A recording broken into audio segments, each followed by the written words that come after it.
Hello world, and welcome to another exciting episode of the Little Bit Different podcast with your host, Corey Sterling. I'm glad to announce we have a sponsor for the podcast. This is big news. Hold your breath. The Little Bit Different podcast is sponsored by Conscious Counsel, a heart-leading online law firm that works with health and wellness entrepreneurs. Let me just read the script here. Conscious Counsel is an award-winning online law firm with a very handsome lawyer and an amazing team. Check out their website, www.consciouscounsel.ca, and follow them on Instagram at Conscious Counsel. Okay, so we would like to thank Conscious Counsel for being a sponsor. Very, very generous and kind. And I'm super stoked to share this week's episode with you, where I'm doing a bit of a reflection on coaching and my experience as an entrepreneur, as health and wellness participant, advocate, teacher, and just as a human being. And the reason why I wanted to share this is because I've started working with a new business coach, and it is just such an absolute paradigm shifter, game changer. It's insane.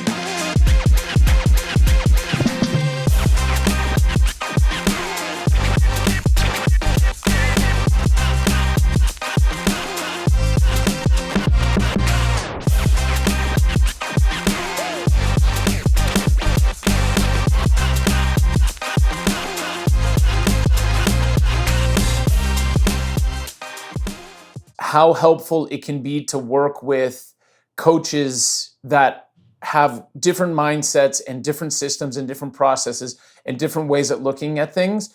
And it's like any time that I have ever invested in a coach, I've always gotten it back 10x. And so much of the way that I am and the habits and the discipline and the processes, coaches are the ones who really help me tap into my potential. And way more importantly, they're able to show me they've already been to a place that I want to go. So when you're working with a coach, it's so helpful because I don't need to figure out the path of how to get somewhere. All I have to do is follow exactly what they say. The timing is so interesting for this is because also I've started working with my own coaching clients. And I really had a eureka aha moment with a client that I was working with earlier this week. We were talking about money mindset, and I was explaining a concept, and I recommended a book for my client to read. I was like, look, none of what we do moving forward is going to make any sense until you get this money mindset piece correct. So go read this book, and whatever you do, read the book and follow all of the exercises.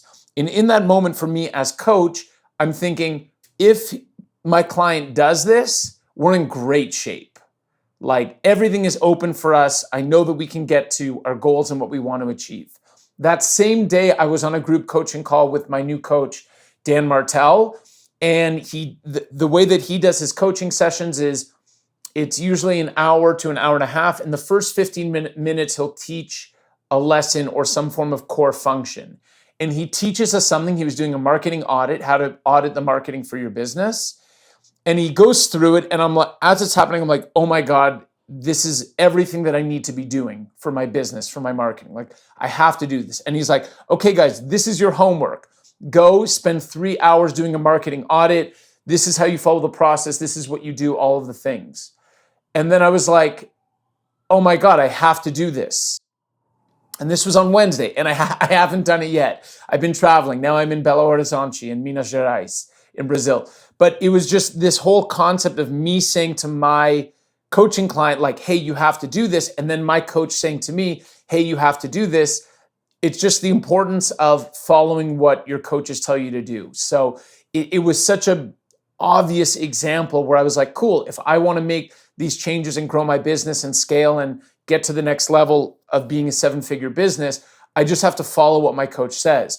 And sometimes it's difficult, even for me, where I'm like, I know that I have to do this thing and I don't do it. I know that I will do it. I know that it will get done. But it just was such a powerful reminder that duplicity of, on one hand, working with a coaching client and telling them like, hey, like just do this thing. And in my mind, it makes so much sense how obvious it is. And then on the other hand, my coach telling me to do that and me being like, okay, I have to, but not having done it yet. And I am going to do it. So don't worry, guys. I am going to do it. That being said, I wanted to talk about in this episode 5 coaches that I've had, whether it's been in life or finances or business or health, who really imparted at least one seminal message to me that helped me transform my life in that particular area. And I dedicate this episode to all of the coaches who I'm going to mention, because all of them have helped make me the person who I am today and will help take me to the next level of where I want to go.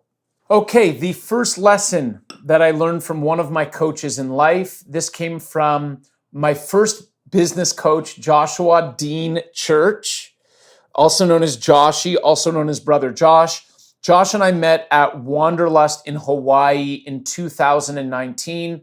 It's a famous story within our friendship, because we were at Wanderlust. I was barefoot. I was without a shirt. Wanderlust is a yoga festival, by the way. It was in Oahu on the North Shore. And I think I had like pomegranate seeds or some sort of fruit. And I saw him and his buddy just chilling outside the gym. I was like, yo, boys, you want fruit? And we struck up a friendship and have been friends ever since. And he was working with a coaching company, and we were just brothers and friends, and he took me on as a client. And I think I was one of the first clients that he worked with. The truth is, like, I've been so lucky and I've benefited so greatly from Josh, working with him, having him as a friend, having him as a coach. He's now a client with my law firm, and he started a business called Edge Theory Labs, which is crushing it. Josh also made the Forbes 30 under 30 list. So I was super lucky that, one of my best friends just happened to be a super intelligent guy and hardworking entrepreneur and just like the most loving and caring person. But the thing that I want to focus, Josh taught me a lot, but the biggest thing that Josh taught me was the importance of writing down weekly goals, monthly goals, semi-annual goals, and annual goals. It was so simple. It was something that I never did before, but what a lot of our coaching sessions would be, it wouldn't even be anything like, he wasn't reinventing the wheel. He was just getting me into the habit of writing down a weekly goal, a monthly goal, quarterly goals, semi-annual goals, and annual goals. And now I've taken that, this was years ago. He and I started working together in 2020 or 2021. Now I've just got the habit of writing my goals down. So on the last day of every month, or one of the last days of the month, I'll always write down what goals I want to create for the next coming month, divided into conscious counsel goals, so work goals, Law's Fun is my other business, so Law's Fun goals, fitness goals, health goals, personal goals, friends and family goals. And I'll just 3 or 4 bullet points for each. I don't spend more than 15 minutes on it. But what's great is like maybe every week I'll check in and see like, oh, am I doing this? Oh yeah, I forgot that this is important. Now I want to check in on that. And then I'll highlight in green everything that I've done as I do it. And then anything that I am in the middle of doing, I'll highlight in yellow on the computer. And anything that I haven't done, I'll highlight in red. And it's such a helpful practice for life. Because it just helps keep me focused and aligned and being like, oh yeah, this was something that I wanted to do. If I see something in red, if there's something that I totally didn't do, it's actually more helpful, because then I can reevaluate if that actually is a goal and something that I want to do or something that's important for me to get done. And a lot of the times it's not. It's sometimes you just think that you want to do things or that you should do things in a certain way. So Josh helped me with that. Also, I can say that the semi-annual review is so helpful. Like looking back at the first half of the year, what have I done well? What were my favorite moments? What am I proud of? What did I create that I love? What were the challenges? What did I learn? And how can I recalibrate and focus for the second half of the year? And then obviously the annual year, always, it's like now it's a tradition for me. I think I've done it 4 years. I'll choose a really nice restaurant with delicious, healthy food. I bring my laptop and I just break down the year. And I'll have the photos up on my phone, and I'll just look on a month by month basis, like what did I do each month? Where was I? What were the great things? What do I remember? What have I achieved? What did I not achieve? What's important to me? And I really, really can't stress this. So the first thing that I learned from one of my coaches, Josh, it was more personal than business per se, but it's just such an important practice that even now, most Sundays, I'll write down my weekly goals and I'll also schedule my week ahead of time.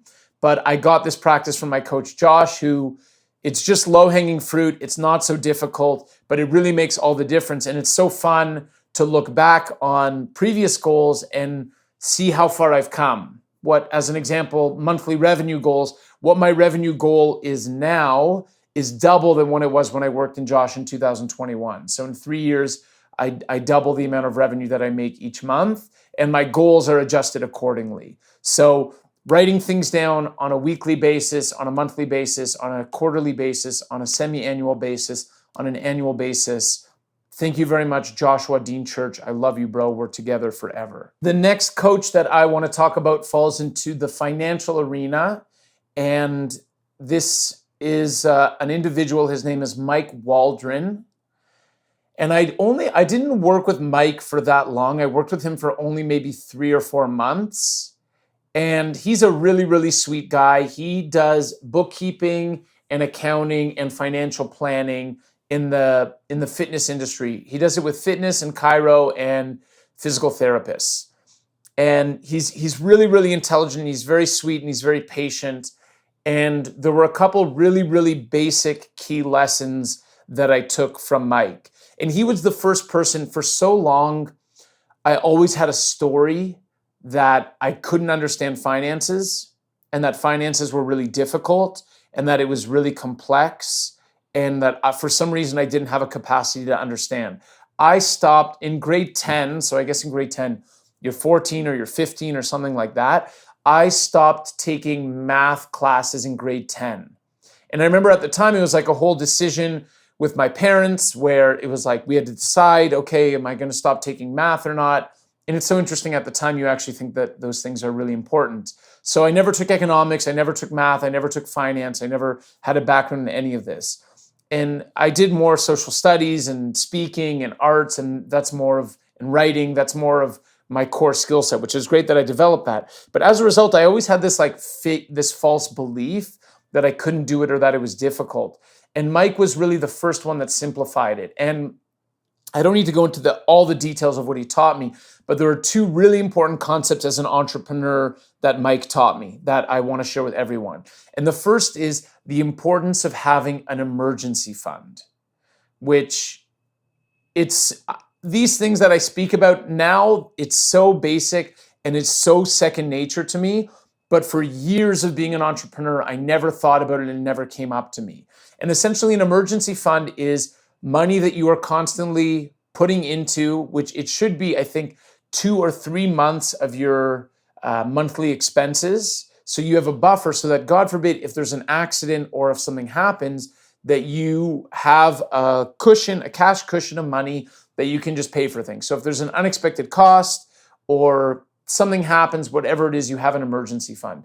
And the emergency fund has been the biggest peace of mind financially for me and my business that I never had before. And it's cool. As you grow as an entrepreneur, you learn that there are these different things that you need that will help support you. And Mike was the first one. When he and I had our first consultation, his first question to me was, what are your monthly expenses and how much do you have in your emergency fund? And obviously I was like, emergency fund? What's that? I had no idea what he was talking about. But then he taught me, and now it's like an absolute priority for me to always have my emergency fund topped off. And it just, wow, it's so liberating. Because in previous years of my business, when I wasn't organizing my finances in the same way, I would be scrambling. It would be like, 4 days to pay off the credit card, and I would just be on calls and I had to close them, and I felt this crazy pressure. And there's just something so amazing about having a bank account filled with money for the emergency fund that, okay, if I don't make this sale or these 2 sales, not a problem. I have the funds. And then, when things pick up, I can replenish the emergency fund. That was the one thing he taught me. The other thing he taught me was investing in the S&P 500, which is, trust me, I want to record a podcast in the future about investments and finances and building financial wealth, because I'm really finally at a point where I feel like I understand it and I can simplify it and I can explain it to people. in the most basic, simple way. And trust me, if I can do it, anyone can do it. But Mike was the first one where he's just like, he took all of the guesswork, he took all of the complexity out of it. And he's just like, a certain amount of money every month, just put in the S&P 500. That's all that you have to do. And just do that and don't touch it. And so thank you, Mike, for really providing two important financial lessons to me that I've seen my wealth grow. I've seen my peace of mind grow. I've seen my stability grow. And I've seen my net worth grow as a byproduct of just following that super, super basic, simple advice. The next coach that I've been lucky to have in my life, his name is Alvaro. He is a bodybuilder, and he was my personal trainer for 2 years when I was living in Caraíva in Brazil. And he and I trained together 5 times a week for 2 years. And he is the reason I've been able to transform my body. He's the reason that I've developed such a consistency and passion for lifting weights. And he's been as it relates to my physical body, he has been the most instrumental, influential coach that I've had. And the lesson that I learned from Alvaro more than anything is just the significance and importance of consistency. And that you don't, when it comes to your physical body, whether it's practicing a sport, whether any form of discipline, if it's stretching, whatever it is, he really just taught me the importance of showing up. And what he really has given me permission to do when it comes to physical performance and exercise is not be perfect. I don't have to be perfect with what I'm doing in the sense that like, I don't need the best routine and I don't need the right exercises all the time in the right sequence and everything like that. The important thing is I just have to show up.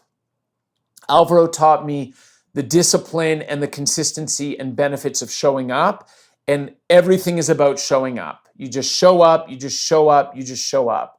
Like I've said before many, many times in other things that I've shared, you don't have to be the smartest, you don't have to be the hardest working, you just need to be consistent with whatever you do. And as an example, specifically as it relates, let's say, to lifting weights, a lot of people will say, okay, if you want to make gains while you're lifting weights, you always have to lift heavier. So there's a progressive overload.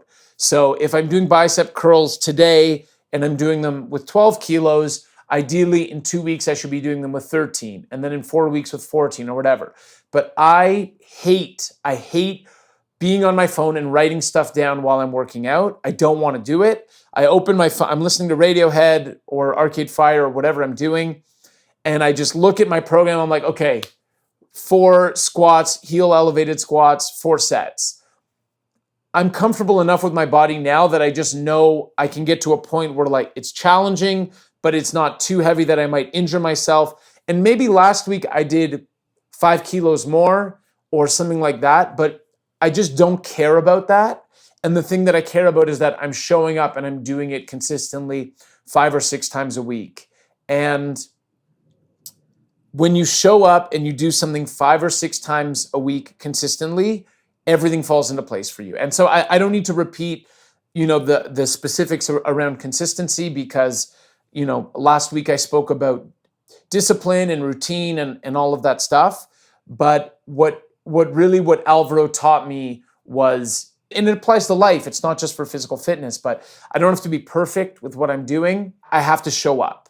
And by going with him for almost 2 years, 5 days a week, being accountable, not being late, doing every exercise that he taught me, those 2 years were the greatest physical education that I've gotten, so that now I'm 100% self-sustainable. I don't need to work with a trainer. I have my friend Racheli who makes programs for me, but I just learned in the most basic, simple sense, just show up. It works in entrepreneurialism. It works in friendships. It works in relationships with family. It works in everything in your life. You just have to show up. Just show up. Consistency. Just show up. That's all that you have to do. So I think Alvaro, my trainer, for that particular lesson. Now, the last lesson that I want to share is more personal, and it's a friend that I have in my life. It's not a formal coaching relationship. He's a friend of mine. He's a friend for the last couple of years. And I just want to talk a little bit about his story and how he inspired me, because the awesome thing about coaches is sometimes you have this formal relationship with a coach where you get on a call and you're talking and there's action items and to-do lists. And then there's some people that you just meet in your life who influence you by virtue of their actions and their words, and they never directly tell you anything. So the last coach that I just want to share about, who's really influenced me in such a positive way, his name is Lelo. I actually don't know. I assume his first name is Marcelo, and that's why everyone calls him Lelo. And I don't know what his last name is. And we've been friends for 3 or 4 years. And he is a neighbor of mine in Caraíva. And he always comes to Praia. He's a big kite surfer. He's one of my big inspirations when it comes to kite surfing. But Lelo is my friend who taught me the most about humility and what it means and what it looks like to be a successful, wealthy person who has a lot of humility as well. And that has been the most inspiring lesson, demonstration. He's never once, and I mean, this is what makes him an amazing coach, he's never once told me what to do, but I've just observed him as a friend, how he treats people, how he behaves, what his mindset is like. And I've just gotten a lifelong education from Lelo as it relates to how to conduct yourself and how to hold yourself in really an inspiring way.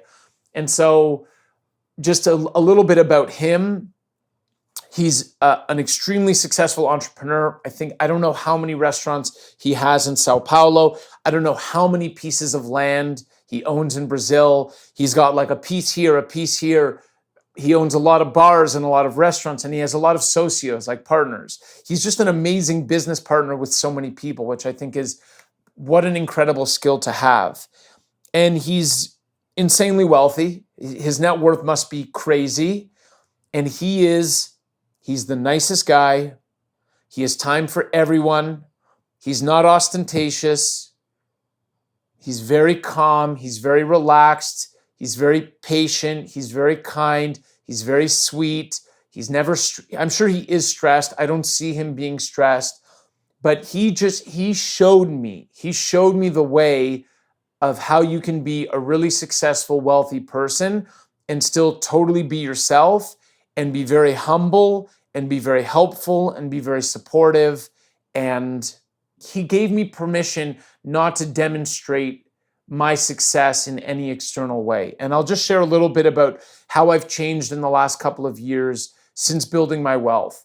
I used to stay at really fancy hotels. I mean, I still stay at fancy hotels sometimes, but I would, if I was going, as an example, if I was going to Sao Paulo and I had 3 nights, I would, go to try to find one of the fanciest hotels and go there, and maybe I'd be meeting a girl, and I would, we would meet in the lobby for drinks, and I don't know, I sort of thought those things were important. I guess, it's interesting also building wealth. You go through a process where you have something that you never had, so you want to demonstrate it, and then you go full circle to okay, well, now I've demonstrated it, and now I just want to do what feels good for me and what I'm comfortable with. But I would go for dinner with friends, and I would treat everyone to dinner, which, look, there's nothing bad about doing that. But, I would do that. Oh, guys, don't worry. I'm going to grab drinks for everyone, or I'm going to treat everyone to dinner, or, I'm staying at this beautiful hotel, or those sorts of things. And I realized that I wanted to demonstrate that I was successful, that I had success, and I wanted to do these things to show that.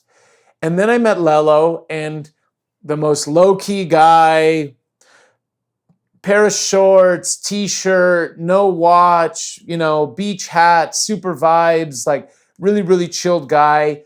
And then I started to talk to him, and he never once told me about his investments and what he has and about his life. But so I would just be with friends who are oh yeah, Lelo's got a property there, or he just bought this or something like that.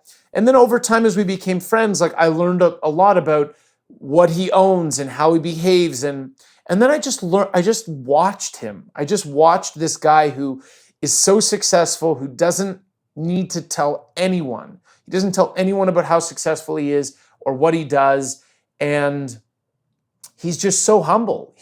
We go out to restaurants. He's the nicest guy to the servers always. He's always the nicest person. He makes the most time. We meet people. Everyone, oh, come sit, come join us. Like, that's just who he is. And he taught me so much. And I really credit him a lot for showing me the way that I want to be with other people, that I don't need to say to anyone, oh, I own this, or I have this, and or, oh, let me buy this. Like, for however much, the gazillions of eyes and dollars this guy has, he's never treated me to dinner once. I've never asked him, and he shouldn't treat me because he doesn't have to.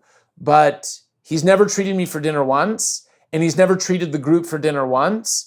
And his girlfriend did have a birthday party, and he invited everyone, and he got the best restaurant in town to cater it, and he got all the drinks, and he had a party and invited everyone. That was actually, now I can think about it, there was one time.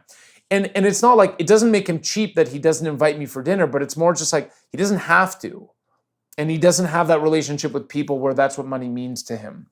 And it's just so incredibly inspiring for me that I just wanted to sort of close out this podcast by acknowledging him and thanking him for showing me how I can conduct myself. And now, when I go travel and I meet people, I don't tell people about what I have.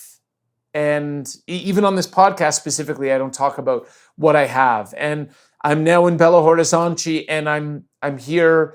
I met a really wonderful woman.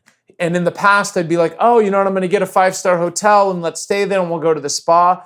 And no, I found a really cool Airbnb that's $100 a night, and I'm happy to be here. And, let's have, come over and have coffee and we'll hang out. And all of that is from him. And from him, I'm so grateful because I found someone so confident, so comfortable with himself, doesn't need to demonstrate anything to anyone. And he's just really living a truly authentic, humble life that's inspiring to me and something that I love. And I spoke just in a summary to bring it all together. The point of this podcast was to talk about some of the coaches in my life and what they taught me. Josh Church taught me the importance of writing down goals, both personally and professionally. Mike Waldron taught me the importance of having an emergency fund for my business and for investing in the S&P, which is really helpful. Alvaro taught me the importance of consistency and showing up, and that growth comes from continual showing up and just being there and making it happen and giving me permission not to be perfect. My friend Lelo has taught me about humility and what it means to be the type of person who is comfortable with themselves, that doesn't need to demonstrate anything to anyone. And then my friend Gerald taught me about traveling and how to have local experiences. So I hope that this is helpful. I hope that you're enjoying. Please remember, if you enjoy the podcast and you made it this far, please subscribe and give us a rating for 5 stars if you love it. And thank you so much for listening. And I'm going to just do a really big one this time for all of my coaches out there. Whatever you do, make sure to stay different. Peace.